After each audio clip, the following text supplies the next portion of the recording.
উপরের নির্দেশ বলতে কাকে ওনারা বুঝিয়েছেন? আজকের অফিস টাইমের মধ্যেই ওই নারীকে মুক্তি দিতে হবে। এই গ্রেপ্তারের মধ্য দিয়ে ফ্যাসিবাদী সরকারের পূর্বাভাস পাওয়া যায়। এইভাবে আলটিমেটাম সংসদে বসে বাইরের রাজপথে যেটা দেওয়া যায় সংসদে এটা দেওয়া তো সম্ভব নয়। সদস্য, আপনার কি পয়েন্ট অফ অর্ডার? কোন বিধিতে?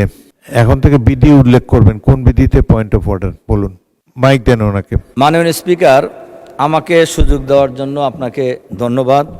এবং আমি আমার নির্বাচনী এলাকা সিরাজগঞ্জ ৪ উল্লাপাড়া সলঙ্গার জনগণকেও ধন্যবাদ জানাচ্ছি এখানে কথা বলার সুযোগ দেওয়ার ব্যবস্থা করার জন্য। মাননীয় স্পিকার, আমরা একটা জিনিস সবাই ইতিমধ্যেই হয়তো অবগত হয়েছি যে নাদিম নামে এক ব্যক্তি ফেসবুকে সরকারের কিছু পরামর্শও দিয়েছে, সমালোচনাও করেছে। সেই সমালোচনা বিএনপি জামাত উভয়কেই করেছে। এবং তার এই ফেসবুকের স্ট্যাটাসের দিয়েছে, কি বলে, শেয়ার দিয়েছে একজন সাউদা সুমি নামে এক নারী। এরপরে পুলিশ তাকে গ্রেপ্তার করেছে এবং বলা হয়েছে উপরের নির্দেশে তাকে গ্রেপ্তার করা হলো এবং মামলাও দেওয়া হয়েছে এবং উপরের নির্দেশে মামলা দিয়ে গ্রেপ্তার করা হলো। আমার প্রশ্ন হলো, এমনি সমালোচনার মধ্যে ছিল তেলটাকে সে বেশি গুরুত্ব দিয়েছে। তো আমার প্রশ্ন হলো, উপরের নির্দেশ বলতে কাকে ওনারা বুঝিয়েছেন এটা আমি জানতে চাই।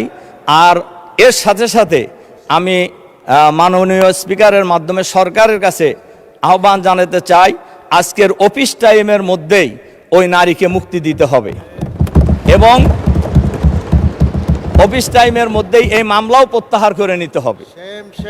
তার কারণ এই গ্রেপ্তারের মধ্য দিয়ে ফ্যাসিবাদী সরকারের পূর্বাভাস পাওয়া যায়, অথচ এই সরকার তো গণতান্ত্রিক সরকার, কাজে মানুষ কি কথা বলতে পারবে না?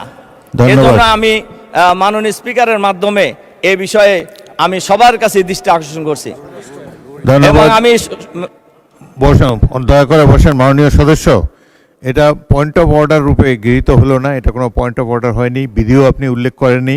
তবুও যেহেতু আপনি বিষয়টি বলেছেন, আমাকে বিরোধী দলীয় নেতা এই বিষয়ে আমার সাথে যোগাযোগ করেছেন, এই সমস্যাটি সমাধান করার জন্য চেষ্টা করেছি। এইভাবে আলটিমেটাম সংসদে বসে বাইরের রাজপথে যেটা দেওয়া যায় সংসদে এটা দেওয়া তো সম্ভব নয় এবং বিধি অনুসারে আপনি প্রয়োজন হলে প্রস্তাব আকারে নিয়ে আসবেন।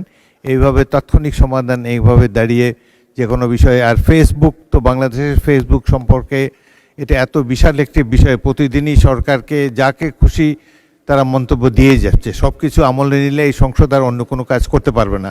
তবুও মাননীয় বিরোধী দলের নেতা আমাকে বিষয়টি জানিয়েছেন, আমরা বিষয়টি খেয়াল করছি।